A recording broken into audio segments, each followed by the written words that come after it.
Morgan, how did you start in cybersecurity? Well, I started up through app development. I was in the beginning of my career.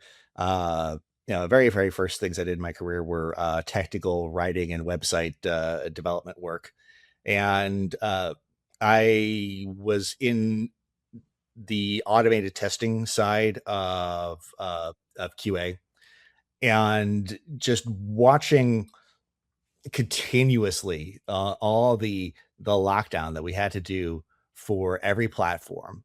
It kind of fascinated me.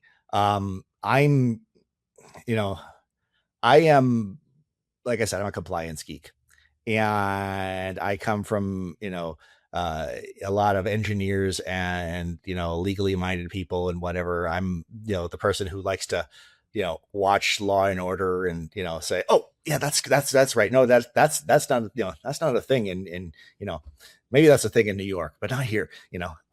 And so the it appealed to me because, again, I like making sure that we have the protection we need.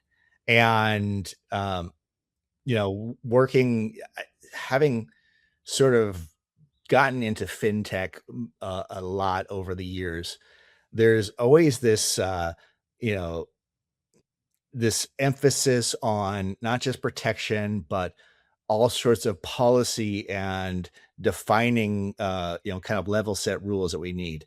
One of the biggest things is, just overall, you know, policy execution, uh, it, classification, levels of access and privilege, like you were talking about earlier, retention policies, and all of these, as you know, there have been traditionally so many areas where this was back in the past, and not that long ago, like in the beginning of my career, where all of this was handled manually.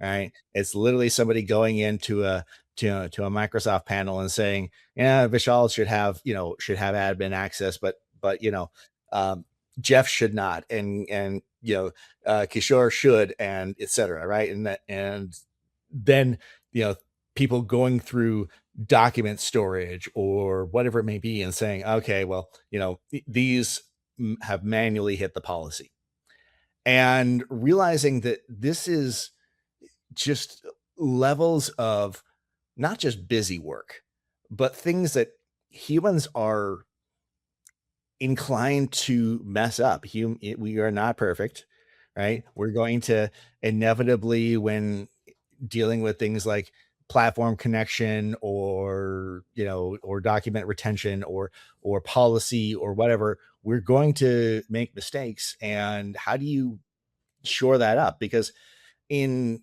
a lot of circumstances, these are things that cost time, they cost money, they cost trust with clients, with vendors, etc. It's the type of stuff that it makes or breaks your reputation, and that's really what I love about that challenge.